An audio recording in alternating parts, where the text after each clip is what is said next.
All right, we're going to talk about seed oils today. So we're going to go down the rabbit hole. We're going to go into some nuance. We're going to dive into mechanism because look, few nutrition topics have become as polarized as seed oils.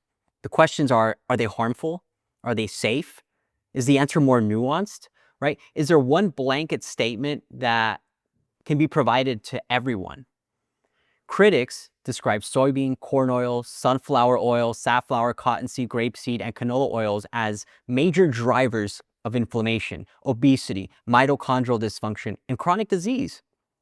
Defenders of seed oil point to their ability to lower LDL cholesterol and to observational studies associating higher linoleic acid levels with favorable cardiovascular and metabolic outcomes. So what's the truth, right? In this video, we're going to do a deep dive into the literature. You're going to learn what's real, what's not, what's fact, what's fiction, and you're going to leave with either a deeper appreciation of the complexity or perhaps just more confused than ever. Either way, I promise you're going to learn something that you didn't already know.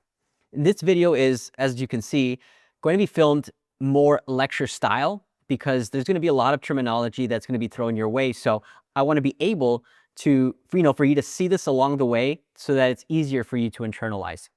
So let's jump right in. Now, let's talk about what is a seed oil. See, seed oil is not a precise biological category.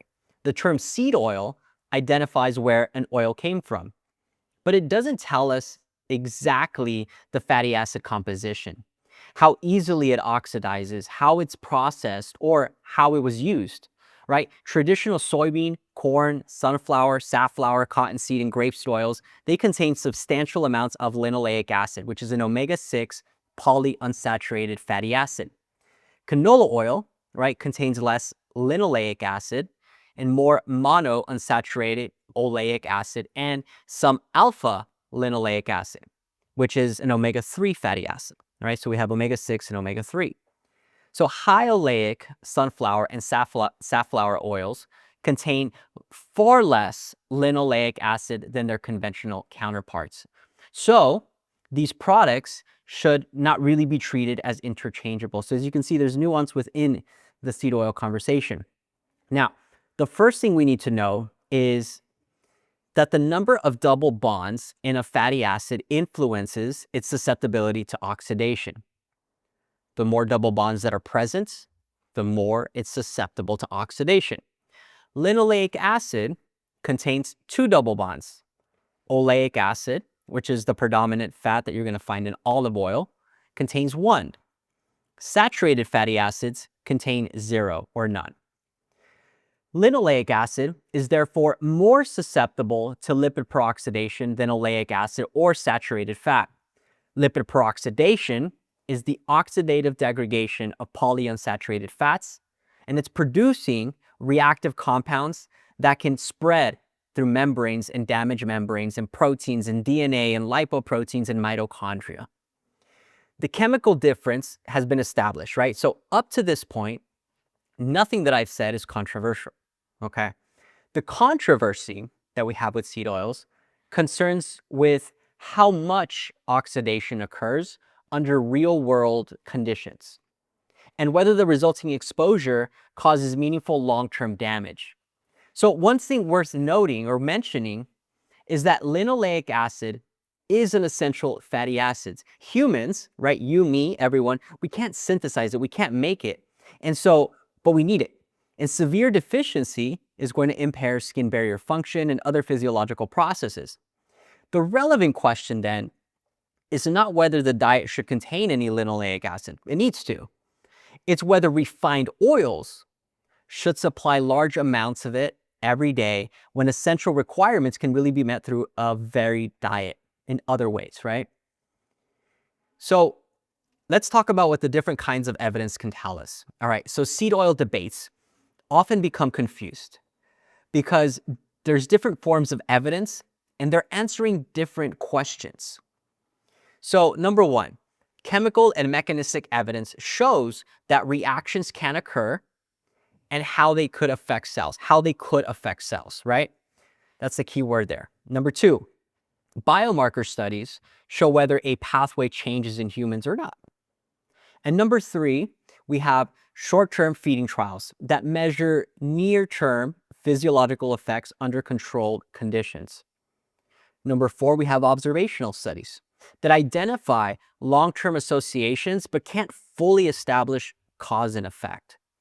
And number 5, we have randomized clinical outcome trials that provide the strongest evidence of disease benefit or harm.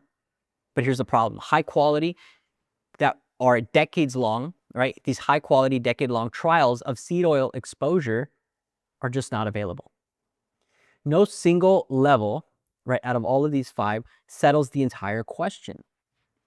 Because look, a mechanism cannot prove, right, in the absolute sense, cannot prove that a food causes chronic disease. But a short-term reduction in LDL or an unchanged CRP level cannot establish that decades of greater tissue linoleic acid exposure are harmless to mitochondria either, right? The quality of the conclusion depends on matching the evidence to the question that's actually being asked. Okay, so let's talk a little bit about mechanisms, right? So there are 3 distinct oxidation pathways.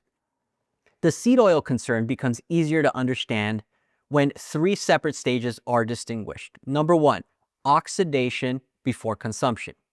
So oil can oxidize during processing, storage, transportation, restaurant use, or repeated high temperature cooking.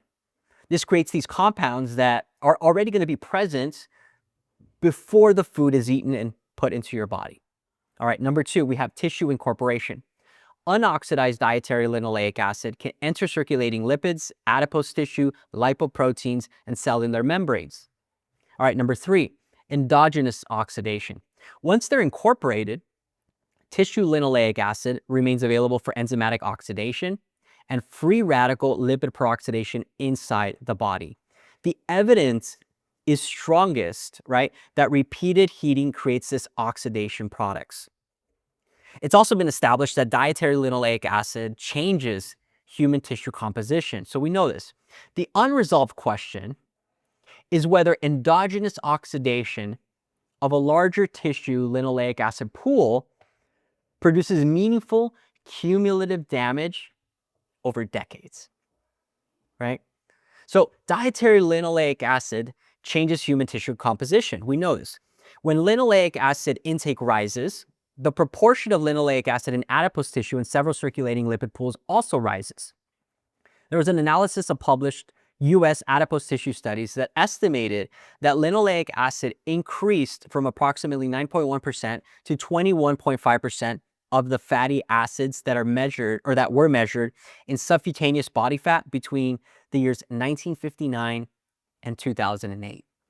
Now, this doesn't mean that linoleic acid accumulates indefinitely, right? Fatty acids are continuously released, oxidized, and replaced, and tissue composition eventually reaches a new equilibrium. It does establish that changes in dietary intake can substantially alter the fatty acid composition of the human body. And that matters because adipose tissue is not this inert storage container, right? Stored fatty acids are continuously released into the circulation and can be incorporated into lipoproteins, cellular membranes, and signaling molecules. So a larger tissue pool of linoleic acid therefore creates a larger supply of this substrate that can be oxidized. All right, so the historical rise in tissue linoleic acid does not necessarily prove that it has caused, I should say, the parallel rise in obesity, diabetes, or other chronic disease. Because look, the reality is there are many dietary, environmental, and behavioral variables that also changed over that same period. But the first step in the proposed long-term pathway has been established. We know that higher dietary linoleic acid changes the human tissue composition. The decade scale oxidation hypothesis, right, if you will. So the central mechanistic concern can be really summarized as follows. And this is the chain of events that occurs. Higher long-term linoleic acid intake then generates greater tissue and membrane linoleic acid. and that leads to a larger oxidized substrate pool. That leads to enzymatic and free radical lipid peroxidation. That leads to something called OXLAMs, lipid hydroperoxides, reactive aldehydes, and oxidized phospholipids. This results in a cumulative, right, mechanistically possible, a cumulative mitochondrial, vascular, and or cellular stress. So linoleic acid can be oxidized enzymatically through pathways that are involving lipooxygenases, cyclooxygenases, and cytochrome P450 enzymes. It can also undergo non-enzymatic free radical peroxidation. These reactions generate a broad family of oxidized linoleic acid metabolites. They're commonly called OXLAMs. Now, this family of OXLAMs include several metabolites. They include 9 and 13 HODE, 9 and 13 oxo-HODE, epomes, and dihomes. Now, linoleic acid peroxidation can also produce these lipid hydroperoxides, and then they have these downstream reactive aldehydes. Now, some OXLAMs can alter mitochondrial and cellular signaling, but the downstream lipid peroxidation products, such as these reactive aldehydes, they can actually damage proteins, lipoproteins, DNA, and cellular membranes. More tissue linoleic acid provides more substrate, and if you have more substrate, then more of these products can be formed, right? But OXLAMs are not necessarily uniform in terms of their toxicity, right? Their effects depend on the specific compound, the concentration, the stereochemistry, the tissue, receptor, and even the physiological context as well. Some participate in normal adaptation and signaling, right? So circulating OXLAM concentrations also do not necessarily reflect exposure within a specific tissue, because there's no single plasma OXLAM that has been validated as a reliable measure of seed oil-induced mitochondrial or tissue damage. The concern, right, is therefore not simply that OXLAMs exist, we know they do, it's whether chronic tissue enrichment changes their quantity, their balance, the location, or persistence in this harmful direction, right, that ultimately leads to metabolic dysfunction and chronic disease. So what do the controlled human oxidation studies actually show? Like, what exists, right? So there was a 12-week dietary intervention in people with chronic headaches and examined what happens when linoleic acid intake was reduced. Now, the intervention lowered linoleic acid in multiple circulating lipid fractions and reduced 4 measured metabolites, right? We have 19 HODE, 13 HODE, 9 oxode, and the 13 oxode. Now, a separate controlled feeding study compared diets rich in linoleic acid or oleic acid. Remember, oleic acid being the fatty acid that's rich in olive oil. During the high linoleic acid intervention, there's a urinary marker of lipid peroxidation, and that marker increased, while nitric oxide metabolites declined. Now, some direct comparisons between the high linoleic acid and high oleic groups were not statistically significant, so the result was suggestive rather than actually being definitive. But together, these studies establish that dietary linoleic acid can alter circulating OXLAM concentrations and at least one marker of lipid peroxidation in humans. But they don't establish that these biochemical changes cause chronic disease, right? So we know that increased linoleic acid, which is the primary fatty acid that's found in seed oils, right?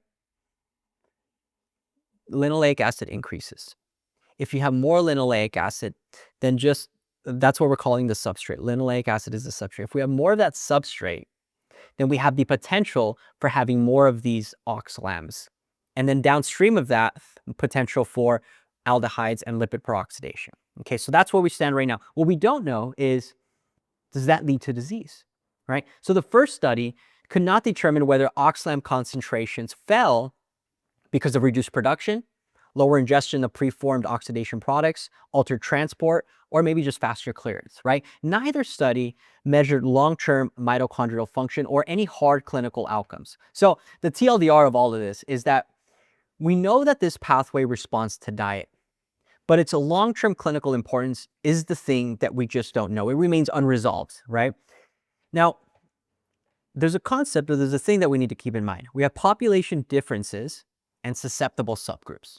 So the consequences of larger oxidizable substrate pool may not be uniform across the entire population. Lipid peroxidation is going to be influenced by more than the quantity of the linoleic acid that's present, right? So what are things that are going to influence this? Well, we have these relevant factors that include things like iron and other catalytic metals, mitochondrial reactive oxygen species production, antioxidant capacity, aldehyde detoxification systems, chronic inflammation, insulin resistance, liver function, alcohol exposure, tissue oxygenation, right? The rate at which oxidation products are cleared, all of these things are factors, right? So this creates a plausible susceptible subgroup hypothesis.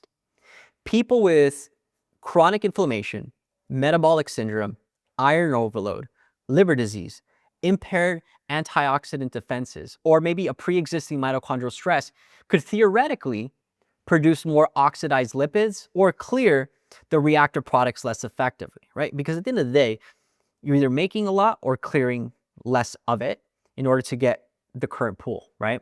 Now, to be clear, this is a hypothesis. Now, it's a mechanistically coherent hypothesis, but it's a hypothesis because direct human evidence is going to be limited. Current studies have not established which groups, if any, experience greater harm from a given linoleic acid intake. Now, this is an important nuance because population averages can actually obscure meaningful effects in vulnerable groups. In other words, if you have a susceptible subgroup and that susceptible subgroup is small and it's not looked for, it's not analyzed, right, as a separate entity, then you're going to have what's called a null averaged effect across the full population, and that can obscure a meaningful effect within that subgroup. Hopefully that makes sense. We don't want to miss that subgroup because we're looking at this population data because their numbers are small by default. The absolute numbers are small, so it can appear to be statistically insignificant, but this subgroup have things in common, and so for that specific population, it's very statistically significant. All right, let's talk about mitochondrial cardiolipin. So cardiolipin is a specialized phospholipid, right? And it's going to be concentrated in the inner mitochondrial membrane. It's going to help organize respiratory chain complexes, stabilize the membrane structure, and support this oxidative phosphorylation. Oxidation of cardiolipin can impair the electron transport chain, and it can participate in apoptosis and inflammatory signaling as well. Cardiolipin oxidation is therefore one plausible route through which lipid peroxidation could actually damage mitochondria. However, linoleic acid itself is not an abnormal component of cardiolipin. So in healthy human heart and skeletal muscle, the predominant species is tetralinoleal cardiolipin, which contains 4 linoleic acid chains, right? Loss of abnormal remodeling of this species occurs in heart failure and in certain inherited mitochondrial disorders as well. There was also a 2-week randomized trial that found that linoleic acid-rich oil increased this tetralinoleal cardiolipin in peripheral blood mononuclear cells. Now, the study did not determine whether mitochondrial function changed or whether the same effect occurred in heart, liver, or skeletal muscle. Still, it reinforces a very important distinction here. Incorporating linoleic acid into cardiolipin is not inherently harmful. The proposed concern is that excessive oxidation or abnormal remodeling under these vulnerable conditions that we've just described. Now, here's why the inflammation studies do not settle the question, right? So one common claim is that linoleic acid is converted into arachidonic acid, which is then used to produce these inflammatory eicosanoids. Okay, so that pathway exists, but increasing dietary linoleic acid does not produce a proportional increase in tissue arachidonic acid. This conversion is regulated and it's actually limited in humans. So control trials have not shown that increase in linoleic acid with commonly studied intake ranges reliably increases or raises CRP, interleukin-6, tumor necrosis factor, fibrinogen, or these other conventional markers of systemic inflammation. Nuance, right? The thing that we need to keep in mind is that the duration and sampling schedules are a very limiting factor here. The trials in an earlier systematic review lasted approximately 2 to 9 weeks, while those included in a later meta-analysis generally lasted 4 to 24 weeks. So in most of these cases, the inflammatory markers that we just described were assessed at baseline, and then at the end of the dietary period, rather than being checked continuously or repeatedly after meals. So these studies are long enough to argue against a large sustained systemic inflammatory response emerging at least within weeks to months. Now, CRP and circulating cytokines can respond relatively quickly to a persistent inflammatory stimulus, but they were not designed to exclude the thing we're worried about, which is a slower process involving years of tissue linoleic acid enrichment, or repeated low-level lipid peroxidation, or even organ-specific oxylipin signaling, cardiolipin oxidation, or cumulative mitochondrial stress. The endpoint measurements could also miss this transient post-meal changes, or even these localized tissue effects that don't necessarily alter the circulating systemic CRP.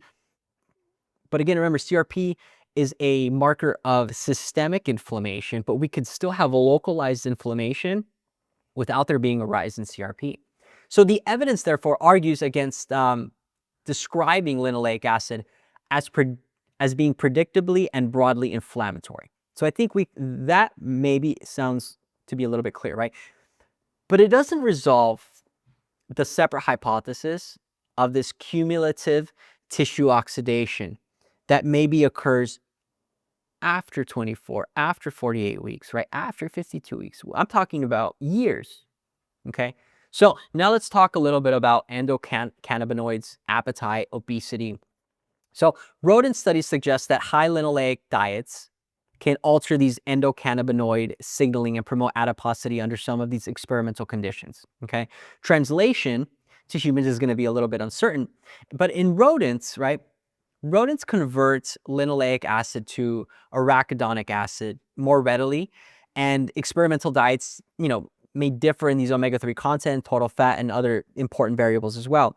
But human research does not necessarily show that polyunsaturated fat is uniquely obesogenic. In some controlled overfeeding trials, excess calories from saturated fat produce more liver and visceral fat accumulation than excess calories from these polyunsaturated fats. Seed oils may still contribute indirectly to weight gain because they're going to be common in foods that are engineered for easy overconsumption. Think fries, chips, pastry, sauces, packaged snacks, right? So reducing these foods can improve appetite control and the calorie intake as well. Now, that does not establish that linoleic acid was the sole cause of the benefit because, again, yes, we're removing the seed oil, but we're removing all of the ultra-processed food along with it. So now let's talk about this oxidation before consumption effect here. Now, the strongest case for avoidance applies to oils that have already undergone, substantial degradation. So repeated high temperature heating produces these lipid hydroperoxides, these aldehydes, these epoxides, these cyclic compounds, and polymers. And some of these products enter the food that's actually being cooked. All fats are going to degrade under hard conditions, but conventional high linoleic oils are generally more susceptible to peroxidation than high oleic or predominantly saturated fats. The actual stability also depends on the temperature, heating duration, oxygen exposure, antioxidant content, refining, metal contamination, and even just the condition of the oil itself. So the evidence here can really be divided into 3 levels. Number 1, repeated heating produces oxidation products. That has been established. Number 2, many of those products can damage cells in animals at sufficient exposure. That is very well supported. Number 3, the exact amount of chronic human disease that's caused by consuming repeatedly heated oil is not well quantified. Now, this unfavorable chemistry that I just described is enough to justify minimizing the use of repeatedly used rancid or even just visible degrading frying oils. I feel like that should be a no-brainer. Now, a fresh oil that's used briefly at home is not chemically equivalent to the oil that has remained in a commercial fryer through repeated heating cycles. That's very different, okay? Refining can also remove these contaminants, but they can create new ones. So most conventional seed oils undergo several processing steps before they ever reach the consumer. These can include solvent extraction, degumming, neutralization, bleaching, dewaxing, and deodorization. It would be inaccurate to describe every single stage as harmful because refining can remove free fatty acids, phospholipids, metals, pesticide residues, pigments, peroxides, soaps, and these volatile oxidation products that would otherwise reduce the oil's safety, tolerability, stability, taste, and even the shelf life as well. So the concern is that that same process that may be doing these things that are good, that same process can also remove protective compounds. And even worse, they can actually create these new contaminants. So let's talk about high temperature deodorization. Deodorization is the most consequential step here. The oil at this point is going to be exposed to steam under vacuum at high temperatures. And this is to remove odors, free fatty acids, and these volatile compounds. Now, although this improves the flavor and it improves the shelf stability, these temperatures are commonly exceeding 200 degrees Celsius, and they can really promote these, several of these unwanted reactions. Things like formation of glicidal fatty acid esters, formation of 3-MCPD and 2-MCPD esters, cis to trans isomerization of unsaturated fatty acids, degradation or removal of tocopherols, polyphenols, phytosterols, and squalene. Conjugation and polymerization of these fatty acids and triglycerides as well. And the extent of these changes depend on temperature, heating time, oil composition, precursor concentrations, the equipment itself, the quality of the crude oil. There's a lot of factors here, right? Now, to be fair, we can say that modern refining methods can substantially reduce contaminant formation. So the concentrations are really going to vary among oils, and especially it's going to vary among the manufacturers themselves. Now, research following oils through each of these refining stage consistently identifies the deodorization as the primary point at which the 3-MCPD esters and the glicidal esters rise. Now, in one study of this camellia oil, we had crude and partially refined samples that contained little or no measurable 3-MCPD esters, while concentrations increased substantially after the deodorization process was complete. Lower deodorization temperatures produced less contamination. And then we have glicidal esters, and these form mainly from the mono and diacylglycerols under these high temperature conditions. Now, during digestion, they can be hydrolyzed and released as and they release the glicidal, but the glicidal is reactive and genotoxic and has been classified as probably carcinogenic to humans. The concern is therefore not that every exposure has been shown to cause cancer, but that glicidal can damage DNA, and there's no clearly harmless threshold that can be assumed from its mechanism. So this has led regulators and manufacturers even to establish these limits and redesigning refining processes to minimize the formation of these products. Then we have 3-MCPD and 2-MCPD esters. Now, 3-MCPD esters form when you have partial glycerides and related lipid structures that react with chloride-containing precursors during these high-temperature processing. Temperature and duration are major determinants, with formation increasing rapidly under more of these severe deodorization conditions. During digestion, 3-MCPD esters can release free 3-MCPD, and toxicological concerns come primarily from these animal studies showing the effects on the kidneys, male reproductive system, especially at sufficient exposure. Now, the human risk from the concentrations found in individual oils is a little bit less certain, and it really depends on the dose, the frequency of consumption, the body size of the human, and the specific product as well. Evidence surrounding the 2-MCPD is going to be less developed, but it's monitored alongside the 3-MCPD because it forms through related processes. Now, to be fair, right, these contaminants, they're not unique to high linoleic seed oils.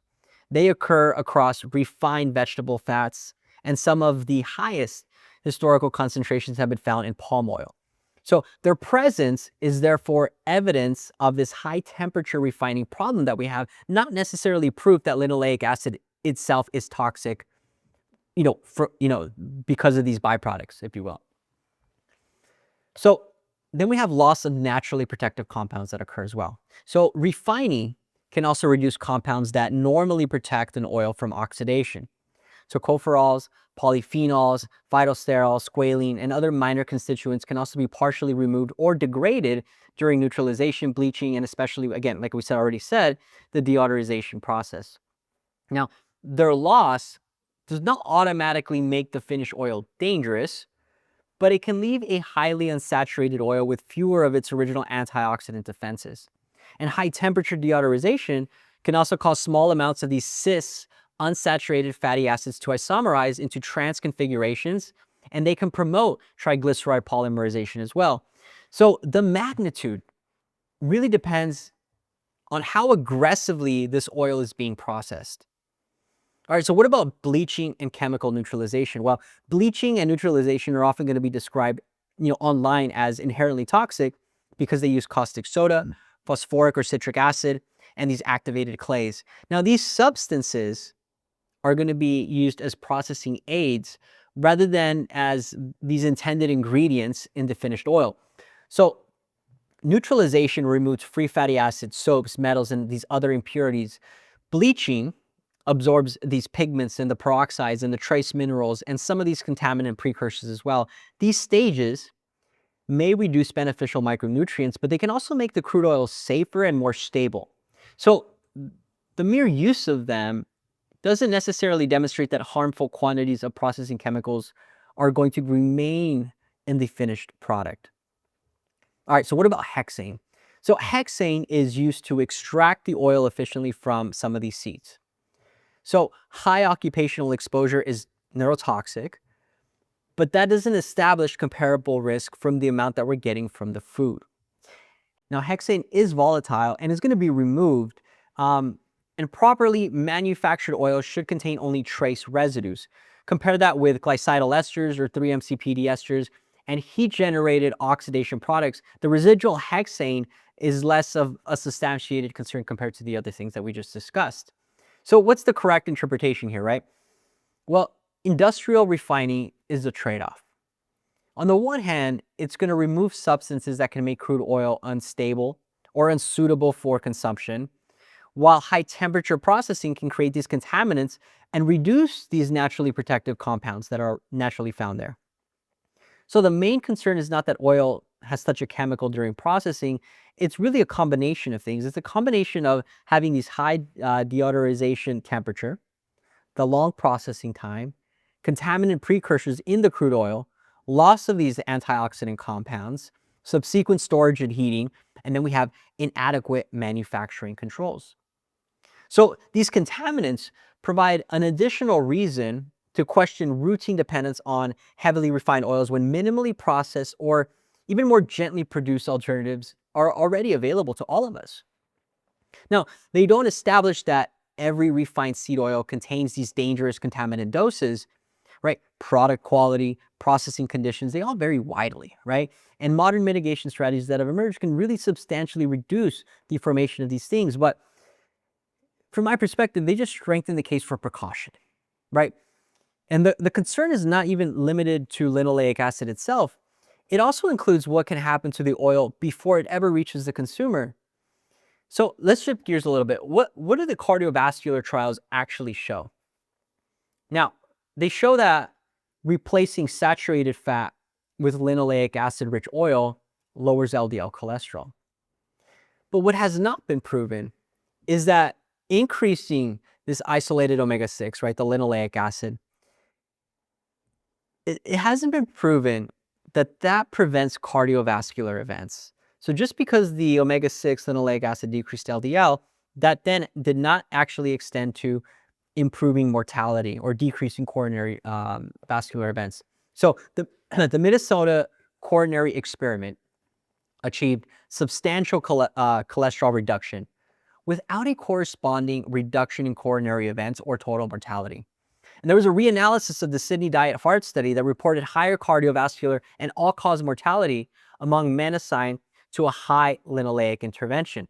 Now, caveat, that study involved men with established coronary disease, and they used products from an era in which margarine composition, trans fat exposure, were not always documented as clearly as we would like.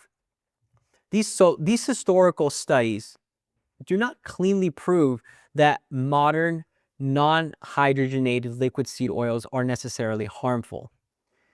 They involved variable adherence, they had older food products, multiple simultaneous dietary changes. They also show us that lowering LDL through this omega-6 substitution does not automatically translate into proof of improved overall health.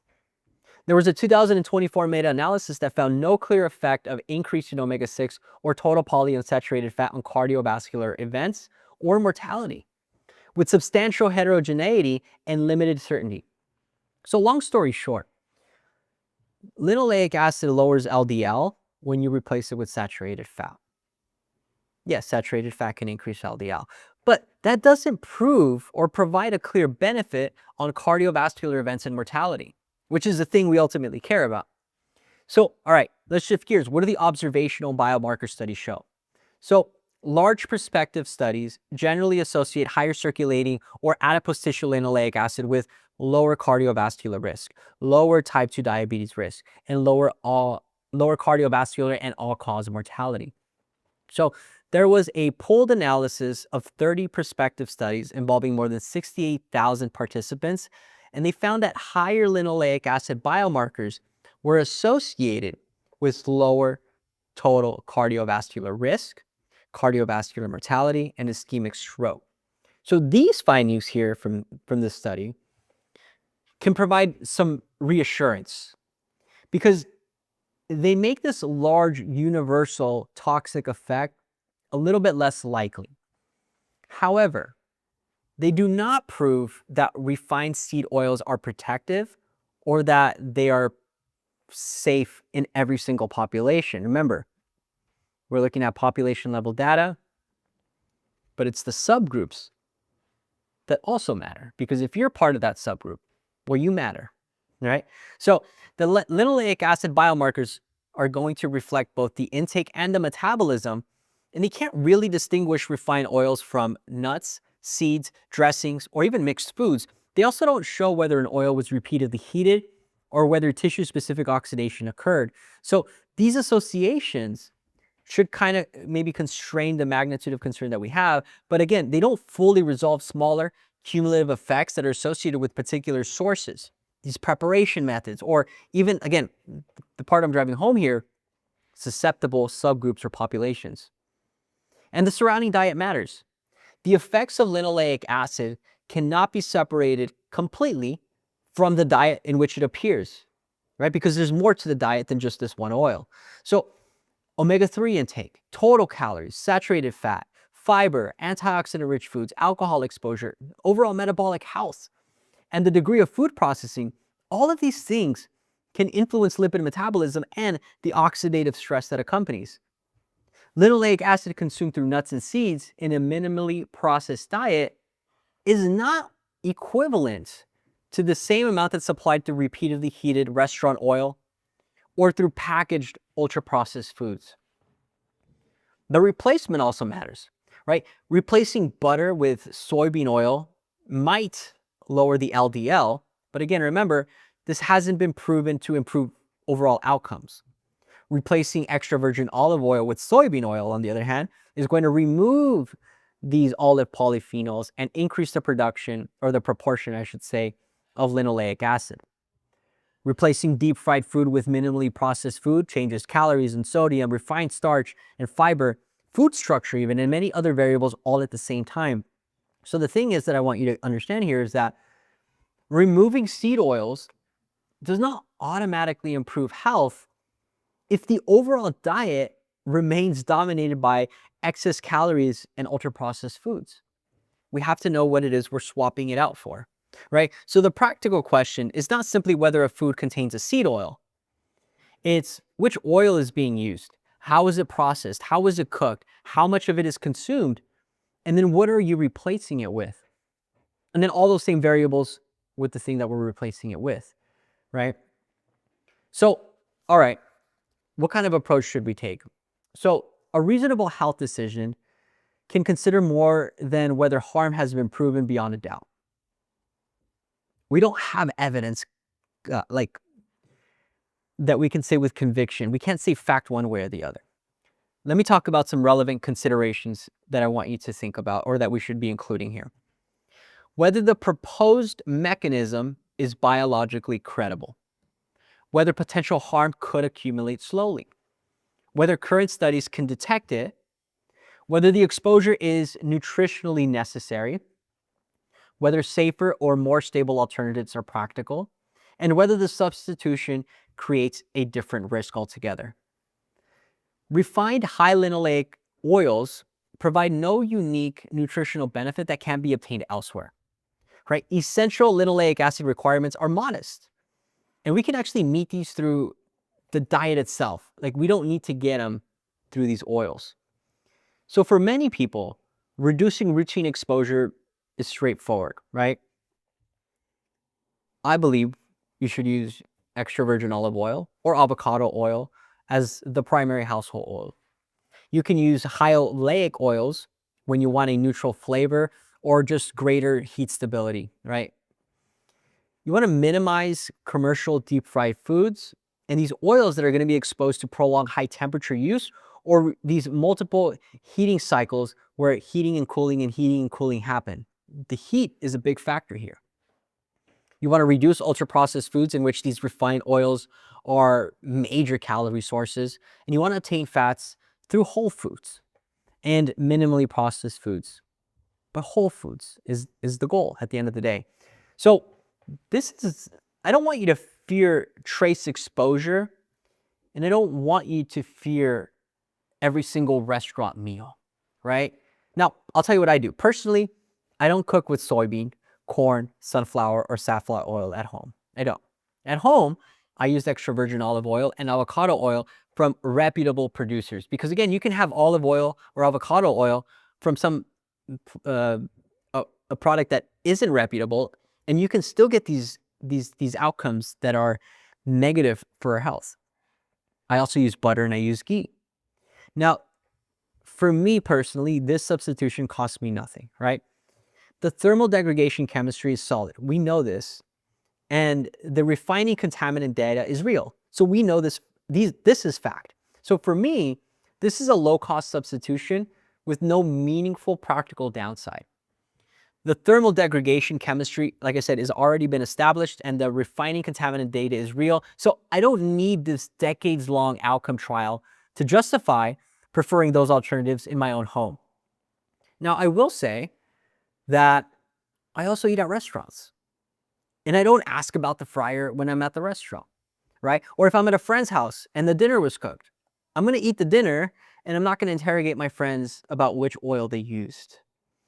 The concern, if valid, in my opinion, is more likely to involve this routine exposure over years, not the occasional consumption. Because if your primary diet is based off whole foods and you're not overusing these seed oils, and you're using these avocado and you're using olive oil, and you're only getting seed oils or this high linoleic acid intake at restaurants, and you're eating at restaurants occasionally, in my opinion, it's more so about what you do most of the time, not about what you do some of the time.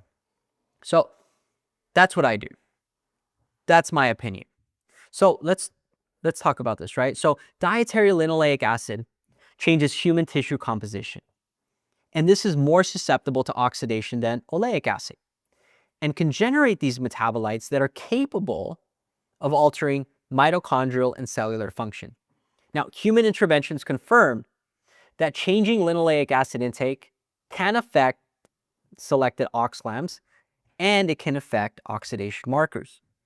What remains uncertain is whether those biochemical effects produce any meaningful cumulative damage at typical intake levels. Favorite linoleic acid biomarker associations make this large universal toxic effect unlikely, but they don't directly test decades of refined high linoleic acid exposure or repeated heating or even just tissue-specific oxidation. Or even they don't test or haven't tested vulnerability in people with impaired redox control, which is many people living in the United States because the vast majority have chronic disease, have metabolic dysfunction. So that is the majority, but we don't know. Mechanistically, it's plausible. The evidence, therefore, right, supports neither panic, but it doesn't necessarily support this complete reassurance either. So this is partly because the proper studies to answer this type of question haven't been done, and to be quite frank with you, probably won't ever be done. So the strongest recommendation, from my perspective, is to minimize repeatedly heated rancid and degraded oils. Limiting refined high linoleic acid oils as a major daily fat source, right, is also a reasonable precaution when you can replace it with things like extra virgin olive oil or high oleic oils or whole foods. Like most things, occasional exposure is unlikely to determine anyone's health. Although in my opinion, it would likely depend on the dose, the duration, the condition of the oil, metabolic environments, and then again, your individual personalized susceptibility. The problem is we also don't know what the individualized threshold is for each of those variables for every single person, because there isn't one universal threshold. We all have our own thresholds based off the metabolic landscape of our body. Routine exposure over decades is the unresolved question that most likely is never going to be answered. So that concludes this talk on seed oils. Hopefully this was helpful. Hopefully this was enlightening. Hopefully you leave here knowing more, but also with a deeper appreciation of just how nuanced and complex our metabolism really is. Now, if you want to dive deeper into understanding what you should do for your own metabolic health, then you should check out a brand new program that we just released called the Metabolic Roadmap. You'll learn a clear, repeatable process for evaluating your own metabolic health and deciding where to focus first. You're going to learn the exact framework that I use with my private coaching clients, a process that you can really return to as you evaluate where you are, choose what to address, and then adjust your approach over time. So if you want to learn more, just click the link in the description to better health with better science. We'll talk soon. Take care. Bye.